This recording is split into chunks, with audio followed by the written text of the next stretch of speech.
Hello there, audience. Welcome to the 2020 series presented by New York Film Academy. I am Liz Hinlein. I am a creative director and filmmaker with New York Film Academy. The 2020 series is a speaker series that I created to talk to amazing creative visionaries, talk to them about process, talk to them about creativity, talk to them about craft. All stuff that as an artist I'm so interested in. And I think it's like cross-training.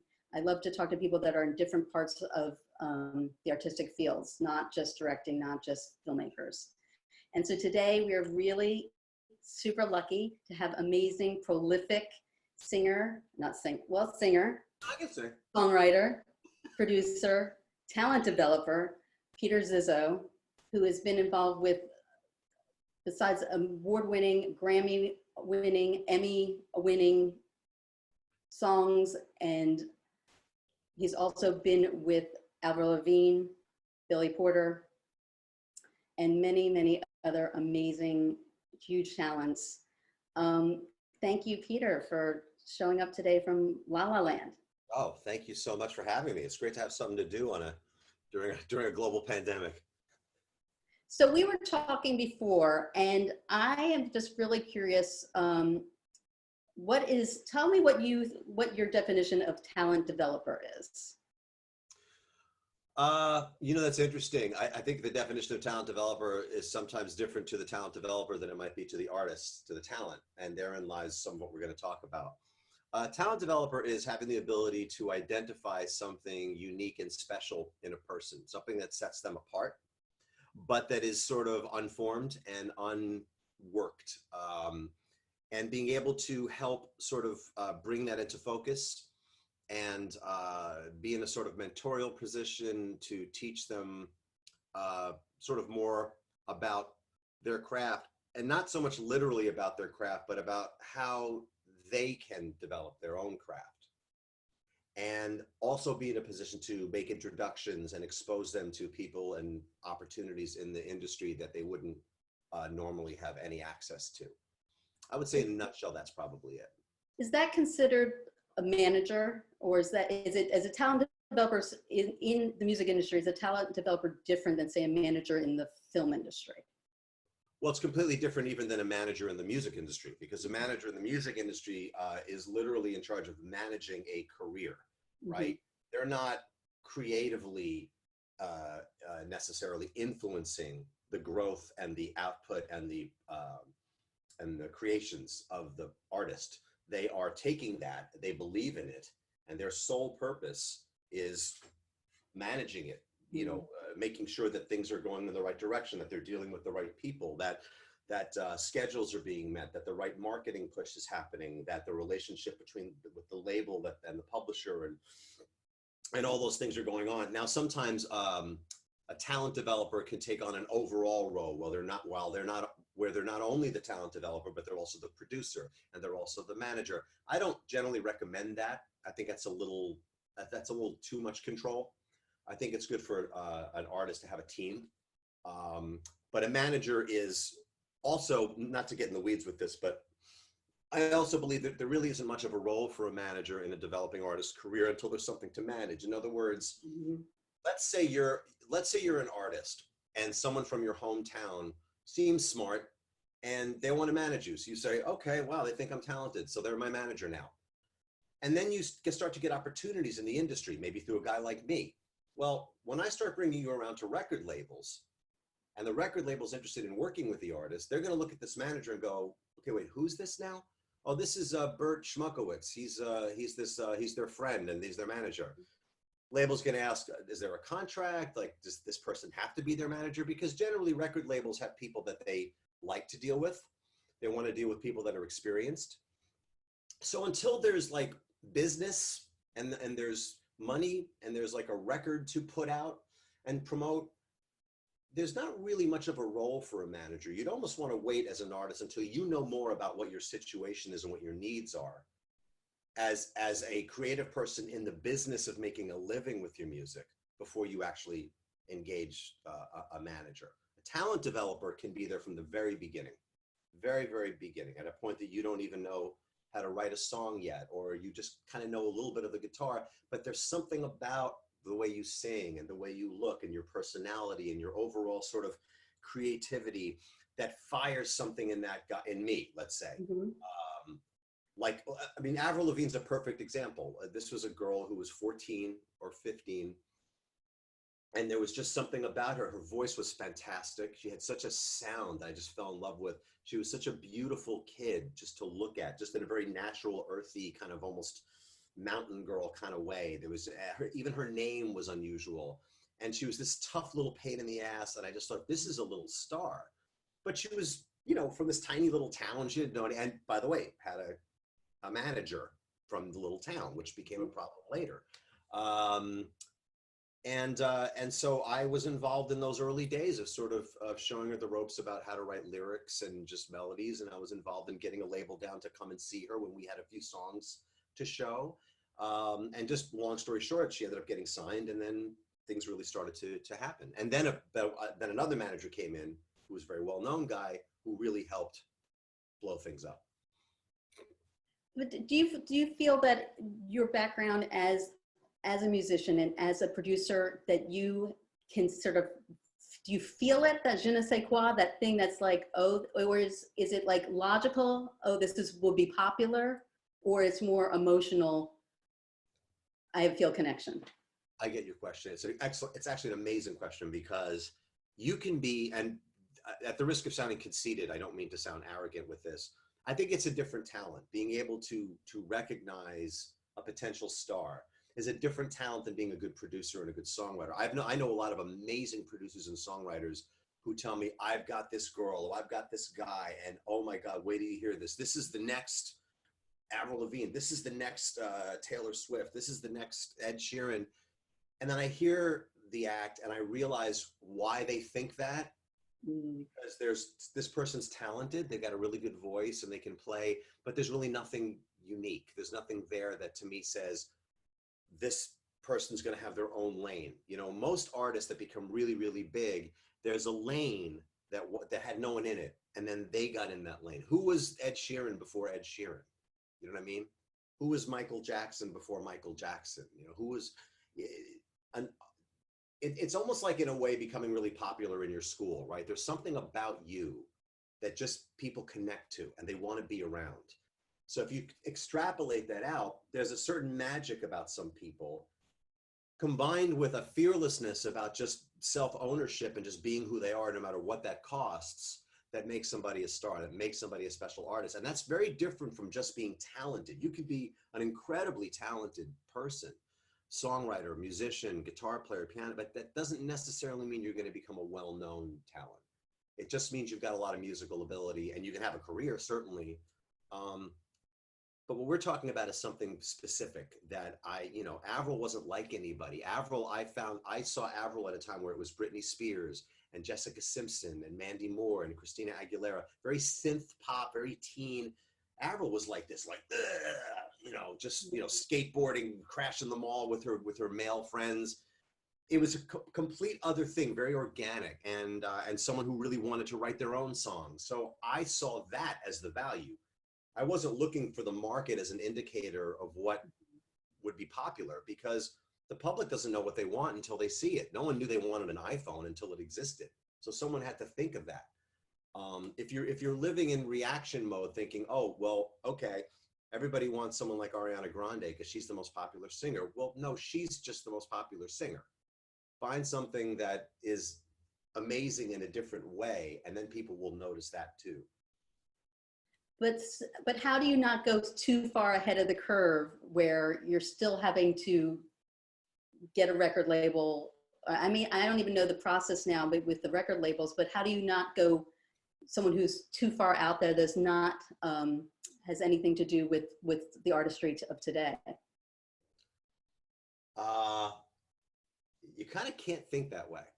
You really got to trust that you're in the world enough that if you see something there, no matter how weird it may seem, if you think it's amazing, you got to trust that there's going to be a lot of other people that also think it's amazing, no matter how bizarre it may be.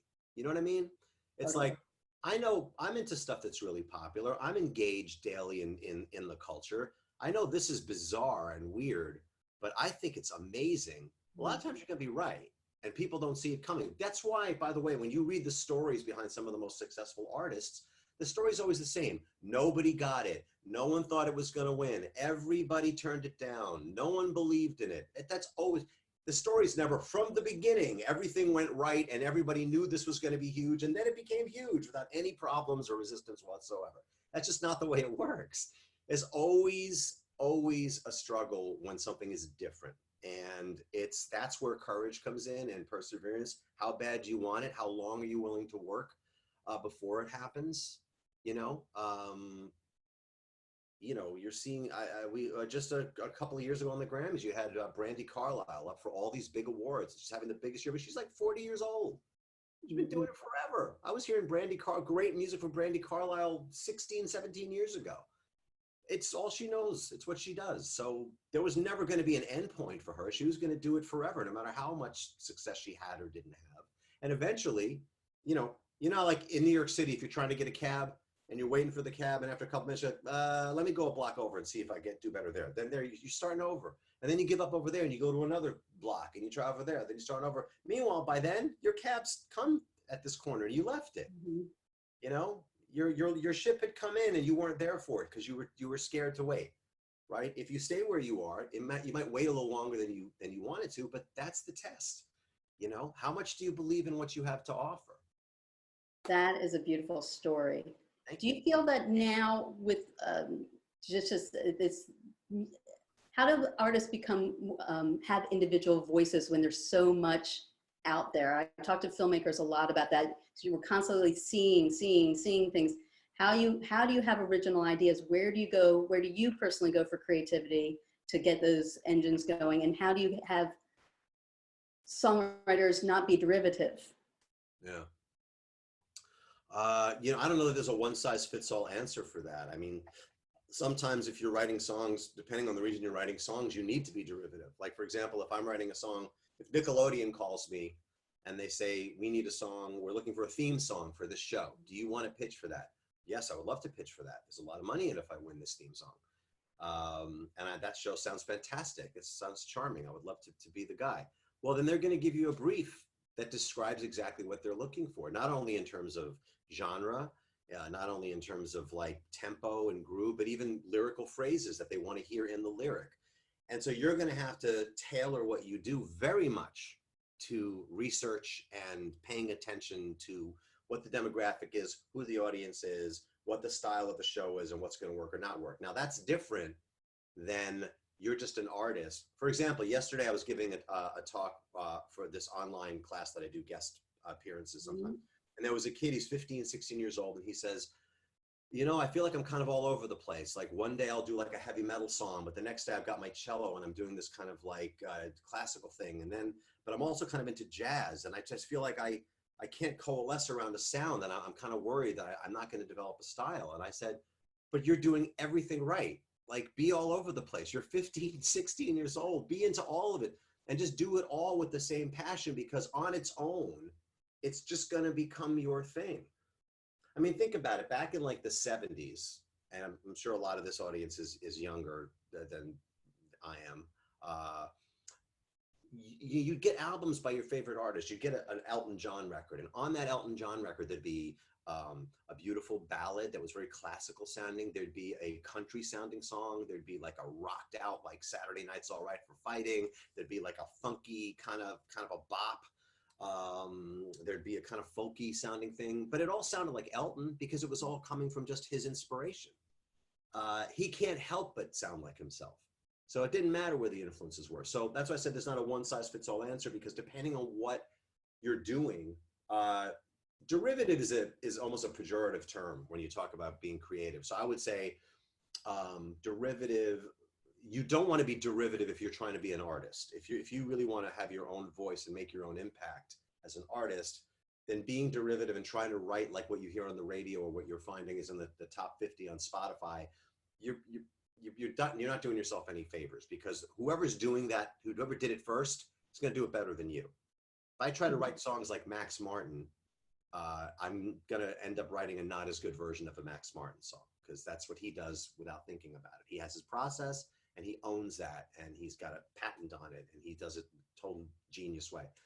If I'm writing a song and someone needs something specific, then I have to do some due diligence and tailor it in a certain way. And what is your personal process for writing a song? Do you have a thing that you do on each sort of new go round? I generally, first of all, there's no right and wrong way to start a song. Mm-hmm. There are people that like to sit at a piano and start messing around until they come up with something that they like, and then they'll be humming over it and something will make sense. I would say keep a recorder around, so you're always rolling, because you never know what you're going to do, and then you'll forget it like a minute later, and you won't be able to get it back. So always be recording. Some people like to start with lyrics. I almost never start with lyrics, but I do sometimes start with melody. I think that's a great place to start. Maybe the best place to start, because the melody is what people are going to find themselves singing. They're not going to sing chord changes. And a melody doesn't have to have such great lyrics either. A melody can have lyrics that just sound really great to sing. And you never even stop to think about how terrible the lyric actually is until maybe many years later. You go, did you ever notice that song says that? That's terrible. But by then you've just loved this song for your whole life. So it doesn't matter. It's kind of funny to figure that. Or the classic thing is people are singing the wrong words to a melody that they love. There's whole books with like people getting, excuse me while I kiss this guy instead of, but they love the song anyway because it just sounds great. But I would say most of the time for me, I start on an instrument and I'm humming. I've developed some interesting ways to write lyrics. I don't know that I'd recommend them because I don't know anyone else that does it like this, but one thing that I've done in recent years when I want to write a lyric is I actually open up an email, blank email, and I put the all caps on, and in that space, there's something about that endless white space and being all caps, and I just start typing things, and then it's almost like a little puzzle, and I start sort of moving them around and putting it together, and I for some reason the ideas just come to me better. Generally, I would say, a pad like this one is good. Mm-hmm. Any kind of pen, maybe some coffee. But very important that when you write lyrics, I would start out by not trying to write lyrics. I would start out by just scribbling and moving the pen. And if you're singing something that doesn't make any sense, like Hannah's fan and a raining man, like write that down, spell that out. And maybe you'll start to see words in it. And maybe those words will actually give you an idea of what the song should be about, because your subconscious mind is connected to things in your life that you may not be actively thinking about in that moment, but it'll come through. I don't know if anybody out there is a songwriter that wrote a song that somebody else just said, oh, so that song's about your mom. And you'll go, no, that's about this girl that, oh yeah, that is about my mom. Wow. Like I've had that happen literally where I didn't realize what the song I'd written was actually about. It's amazing. Like the mind is an amazing thing, the way it works. So, yeah.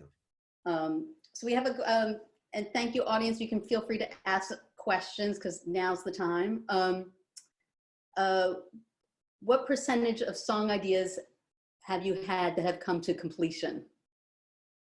Oh, wow. I've never been asked that before. What percentage of song ideas that I have had that actually, I guess, came into... that get finished? Mm-hmm. I think I even know where that question's coming from. I would say a very large percentage. But that's me. I tend to not start a song that I'm not interested in writing for some reason or other. So I don't tend to abandon things. I'll abandon them if I think they suck, but sometimes those crappy ideas that don't get finished are the ones that lead to the idea that becomes the song. So those are all unfinished ideas that were all part of the eventual song, but that song was totally different than the earlier ideas. I think finishing songs is the hardest thing. It's much harder than starting them. They say like if you want to start exercising, they always say like, look, half of it is just getting to the gym. If you can just get yourself to the gym, you're gonna do something, you're gonna exercise. It's not the same with songwriting. It's not getting into the room and picking up the guitar or sitting at the piano and then you're gonna write a song. You're still maybe not gonna write a song. You might get an idea, and then you're afraid to finish it because you're so overwhelmed at what's going to be involved and not screwing it up and making it actually come out really good, that you scare yourself away. And that's why a lot of ideas don't get finished. It's fear. I finish most songs because either I've been hired to write them, I'm in a project with someone where the song is expected to be written, or if I write something just on my own, it gets finished. It might take me a year to finish it. It's a very personal song that I don't know how many people will ever hear it, but I've got to finish it. I just don't put any pressure on myself how quickly. If you're writing a song purely for yourself, just know that the world's not waiting for it. Take your time. Don't scare yourself away from a great opportunity to put something out that's beautiful. Like a year from now is going to come very quickly, and you'll have a great song because you didn't give up and you didn't forget about your little child that you had here. Like, grow it up. So what you keep talking about, coming back to a lot, is work ethic. Yeah. And where do you think that balances between that and natural talent? Well, during a pandemic, it has no relation at all because I haven't been productive much during this thing. I'm just now, like this week, starting to get creative again. It's been really bizarre. I think that's one of the most important things that we'll talk about, because one thing that I've definitely learned, and I haven't learned this until very recently, if I had the choice between a grinder who's got some talent but loves it more than anyone you'll ever meet in their life and will die before they fail, and someone who's a fucking genius but is a little bit of an underachiever. Now, for most of my career, I would have taken person B. These days, give me the grinder, because the grinder will become better and better and better and better because they're going to practice, they're going to work, they're not afraid of failing. They're not afraid of the challenges. They're not afraid of rejection. It's all they know how to do. If you go back even to, so if you ask most people who are considered the great geniuses of modern times, they're going to say Albert Einstein, and probably the second person will say is Thomas Edison, right? Thomas Edison invented the light bulb. Well, you know what's really funny about Thomas Edison? He kind of didn't invent the light bulb. If you really read about Thomas Edison, he was kind of a jerk. He was an incredibly ambitious guy who his teachers said in their entire lives they'd never met a student who worked harder, who loved science more than Thomas Edison. But he wasn't the most talented at it. He wasn't the smartest kid in class, but he was incredibly unstoppable as a worker. He put an amazing team of people around him. He loved the press. He loved stories about him coming out. And at the end of the day, what really was a process of like 30 people, including him, working on a bunch of things that eventually led to almost accidentally being the light bulb, became Thomas Edison invented the light bulb. It's not because he was the most talented, it's because he worked the hardest. He had some talent, right? A lot of the most successful people, I don't think Taylor Swift is the most talented artist. That's not why she's the biggest artist. That girl works harder than anybody, and she has no fear. And if she doesn't, there's a great, I would recommend everybody watch her documentary on Netflix, Miss Americana. Now, obviously she's in charge of that documentary, but it's still a really interesting eye in on what she's like as a business person, as an artist. And there's an amazing scene from like this past year where she's on her couch and she gets a call from her manager about whether or not she got nominated for any of the big Grammy categories. And she didn't. And you see what happens to her face. And you see how devastated she is. And immediately, the first thing she says is, well, because the record wasn't good enough. I got to make a better record. Hey, no. She's like shutting the manager up. I just need to make a better record. I need to make a better record. And you see this rage and this devastation and just this fixed sort of stare happening. This is the only woman who's ever won Album of the Year twice. Wow. This is the woman that's had more than 70 top 40 singles and who's worth about $350 million purely on the basis of her songs. And yet, at any given moment, it's only how she's doing in that moment that she cares about. That's why she's there. That's why she's Taylor Swift. And why someone who's like unbelievably gifted and brilliant and like makes you cry with their songs becomes like a drug addict and ends up screwing up their whole lives and never really reaches their potential because they were conditioned to think that it's going to come easy because you're so gifted. You're a genius. Wait till the world hears your stuff. And then you get challenged, then you get rejected, and you can't deal with it because you have to look like a genius. And so you don't want to do the work. And that's a tragic thing. And how do you personally deal with artistic rejection? Well, if I'm being really honest, once again, at the risk of sounding arrogant, I am kind of more a product of the second scenario, where when I was growing up, I was conditioned by my family, by my friends, by school, by early opportunities, that I was this prodigy, that the minute I stepped out into the world, I was going to be, you know, Michael Jackson meets meets Quincy Jones meets whoever, meets Eddie Van Halen. I was just going to be instantly anything I wanted to do. I was just more talented than anybody else. And what happens is you get out into the world and you find out there's a lot of really talented people out there. And people that don't know you don't care about your story or about how good you may or may not be. They either hear something they can make money with, or they don't. And that's where the challenge becomes to you of like, well, now you got to get to work, and you got to be willing to be humiliated and rejected and told no, and not get your calls returned, and have people not come to your gigs where you're playing in front of 5 people. And that can be very tough for someone who's been primed. You know, you don't ask for that kind of validation when you're a kid, but you've been primed, and you get out there, and it becomes very, very hard to transition into someone who can leave their ego at the door, do the work, fail 9 times out of 10, and live for that one time where you actually do win because you did the work and you were willing to fail to succeed. But it really trips up a lot of people, a lot of people. I've got a son now. I've got 2 sons. My older one, he's 23. He's an incredible singer-songwriter. And I'm trying to keep him focused like that because he's amazing. He's so preternaturally talented at this, but I want to make sure he understands how hard this is, you know, so that he sticks to it and does it, which so far, so good. And one of the questions that came in that I'm going to bastardize a little bit is about how you deal with your own, especially as an artist and a high achiever, your own self-criticism. Yeah, yeah. I think self-criticism is actually great as long as it's a self-criticism on the way to productivity. Mm-hmm. Learn to smell your own crap, right? Don't convince yourself something is good just because you're afraid that it might not be.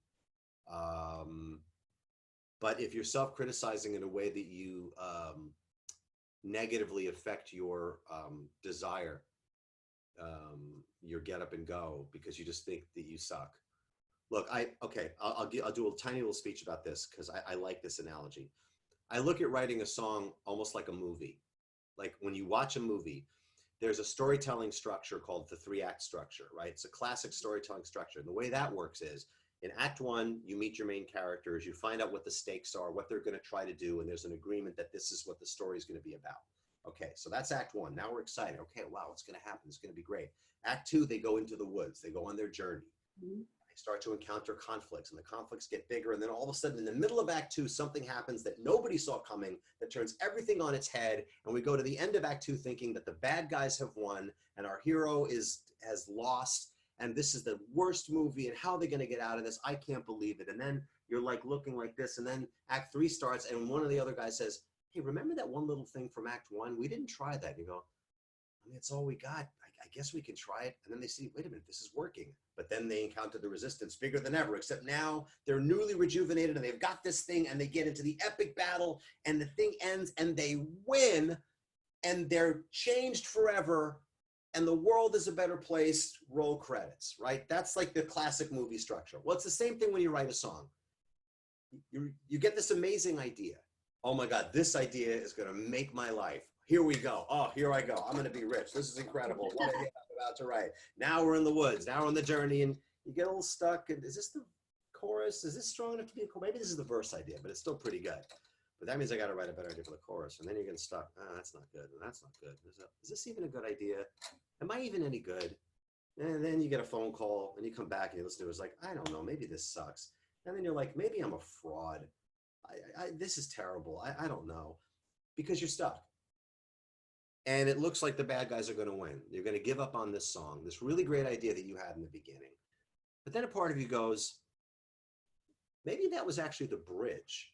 And maybe if I shouted it instead of saying it, oh, that's cool. And then suddenly it makes you think of something else. And you go all the way back and you start again. And next thing you know, you get on this roll, you get on this roll, and then you're like over the hump. You finish the song, and the world is a better place. And you've got this amazing song, and you did it. Roll credits, you have a great song. You went through that story. Of course, then the song probably is going to get rejected, so you got a whole other movie that you got to live through. But every once in a while, that song makes you like $1 million, and it's like pays for all the failures. You got to be willing to withstand your own resistance, you know? There's a great book that I'll recommend to everybody that's listening that I think everybody in any kind of creative profession should read. So write this down. It's called The War of Art. Not The Art of War. That's if you want to be like a corporate raider or a business tycoon. The War of Art is about being a creative person and dealing with your own inner resistance, the things that you do to yourself, that you put in front of yourself to stop you from doing the thing that you really want to do and would love to do, but you're afraid. It's all fear. Read this book. It's a short book. You don't even have to read the whole thing. I'm telling you, you'll see yourself in it, and it will change the way you think about your work, and you'll start to call out your own bullshit. There's a difference between being honest with yourself and critical of yourself and being self-defeating and being self-destructive. Those are different things. And that's a great book. That is a fantastic. You know that book? Yes. Yeah, I do. It's super creative. We have like a million questions, so I'm just gonna. Okay, yeah, and I'll try to answer them more quickly. Oh no, so sorry, audience. We're gonna pick out a couple, but thank you so much for reaching out. As someone living in the Middle East, where there is not much appreciation or practice or even resources related to the music industry, what advice can you give this person in order to make it internationally someday? That's a big question. It's a really big question. And, you know, in a way, where you live is a metaphor for challenges that anybody faces, because we might as well all live in the Middle East. When it comes to starting a creative career, nobody knows who you are. And someone in the Middle East doesn't have any more access to that big music industry than someone who lives in New York City, really. If you don't know people, you don't know people. If you live in the Middle East or you live in the middle in Midtown Manhattan, you still have the internet, I'm assuming, I'm hoping. So you still have ways to put your music out. You still have SoundCloud, you know, you still have social media. There's still ways to grow something online for yourself. That's the beauty of the world we live in now, no matter where you live. Now, where you live also not being a supportive place around you can also be a challenge. And I think really it just comes down to how badly you want it. Because again, you could also live in someplace else in Asia or Europe or Africa or America and have a family that doesn't support what you do. You know, in a town where otherwise there are kids that do it, but your family doesn't want you to do it. Maybe they're very religious. Maybe they don't allow you to play that kind of music in the house. Whatever it is, that's usually when it comes down to, like, if you really want this and you really love it, there is no way that you won't find a way to do it, either online or you'll find that one person that knows someone who knows someone. There's a great movie. I'll recommend this movie. This has nothing to do with the music business, but it's a metaphor. A documentary. It's called My Date with Drew.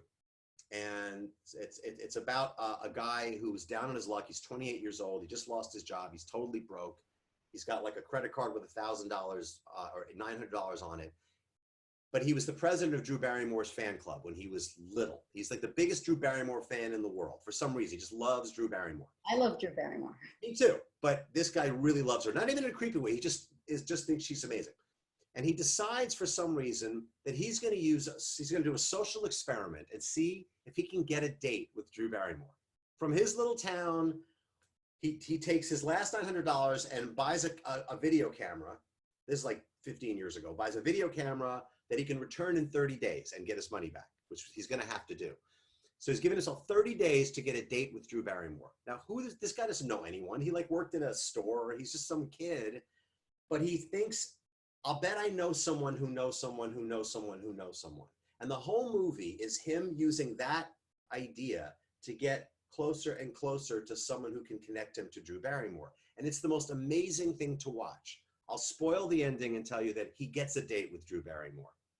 And it's the way he does it that's so amazing and inspiring. And it makes you realize if this like knucklehead can get himself a date with one of the biggest movie stars in the world, and the date is adorable and she's so lovely and sweet. And I mean, it's a platonic date, But he gets to her, and she's really moved by his story, and she meets with him and brings him this wonderful gift, and they have this beautiful lunch together. And I don't know that a lot of people would have been willing to go through that, you know. But that's a metaphor for someone from the Middle East who wants to be a successful musician or songwriter. It's possible.